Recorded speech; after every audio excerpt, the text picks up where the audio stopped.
Good evening students. आप सभी का हमारे चैनल में स्वागत है। आप सब कैसे हैं? उम्मीद है सभी लोग स्वस्थ होंगे। आज हम पढ़ने वाले हैं class 10th NCERT book first flight की चैप्टर 1 की poem fire and ice. Fire and ice Robert first द्वारा लिखी गई एक प्रसिद्ध कविता है। यह कविता बहुत छोटी है, लेकिन इसमें जीवन और मानव भावनाओं के बारे में बहुत गहरा संदेश दिया गया है। तो वीडियो को अंत तक ज़रूर देखिए। इस वीडियो में आज हम कविता की line by line Hindi meaning और एक्सप्लेनेशन करेंगे। उसके साथ कविता में सिंबल्स यूज़ किए गए हैं उसके बारे में बताऊंगा। सिंबल्स का मतलब होता है प्रतीक, और सेंट्रल आइडिया भी आपको इस वीडियो में क्लियर करूंगा। सेंट्रल आइडिया का मतलब होता है केंद्रीय भाव। तो चलिए आज का वीडियो शुरू करते हैं। सम से the world will and in fire. इसका हिंदी अर्थ होगा, कुछ लोग कहते हैं कि दुनिया का अंत आग से होगा। इसका एक्सप्लेनेशन, यहाँ फायर का अर्थ केवल वास्तविक आग नहीं है, यह मनुष्य की भावनाएं जैसे लालच, क्रोध, अनियंत्रित इच्छाएं का प्रतीक है। कवि कहना चाहते हैं कि ये नकारात्मक भावनाएं दुनिया को नष्ट कर सकती हैं। सम से इन आइस, कुछ लोग कहते हैं कि दुनिया का अंत बर्फ से होगा। इसका एक्सप्लेनेशन, यहाँ आइस ठंडी भावनाओं का प्रतीक है, जैसे नफरत, स्वार्थ, प्रेम की कमी। कवि के अनुसार नफरत भी मानवता को समाप्त कर सकती है। From what I have tasted of desire. मैंने इच्छाओं का जो अनुभव किया है। इसका हिंदी एक्सप्लेनेशन होगा, कवि कहते हैं कि उसने मनुष्य की इच्छाओं और लालसाओं को बहुत करीब से देखा है और समझा है।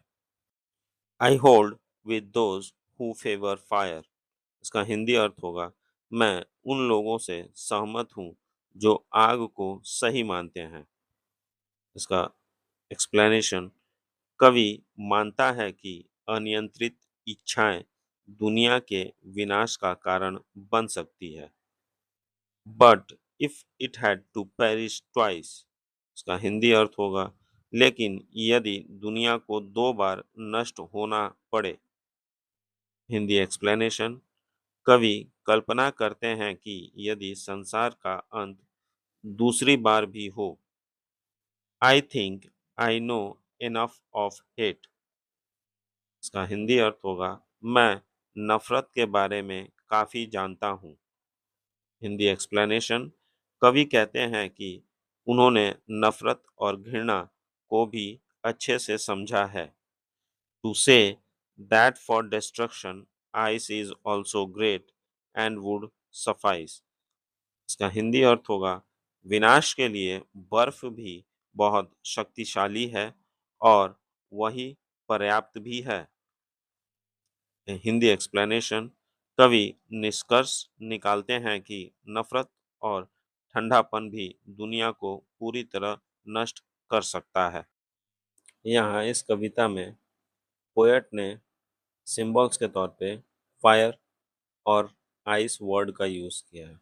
यहाँ फायर जो है इच्छा, लालच और क्रोध का प्रतीक है, वहीं आइस नफरत, ठंडापन और कठोरता का प्रतीक है। इस पोयम का सेंट्रल आइडिया यह है कि इस कविता के माध्यम से कवि हमें संदेश देते हैं कि मनुष्य की अनियंत्रित इच्छाएं और नफरत दोनों ही विनाशकारी है। यदि मनुष्य इन भावनाओं पर नियंत्रण नहीं रखेगा तो यही दुनिया के विनाश का कारण बनेगी। बहुत ही इम्पोर्टेंट क्वेश्चन है आपके बोर्ड एग्जाम के बेसिस पे। What message does the poem fire and ice gives us.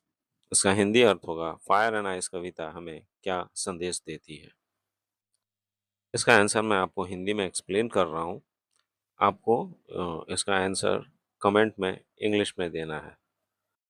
यह कविता हमें सिखाती है कि मनुष्य की इच्छाएं और नफरत दोनों ही बहुत विनाशकारी है। यदि इन पर नियंत्रण ना रखा जाए तो यह दुनिया के अंत का कारण बन सकती है। फायर एंड आइस पोएम का एक्सप्लेनेशन आपको कैसा लगा? अगर पसंद आया हो तो वीडियो को लाइक करें, चैनल को सब्सक्राइब करें और बेल आइकन ज़रूर दबाएं। Thank you.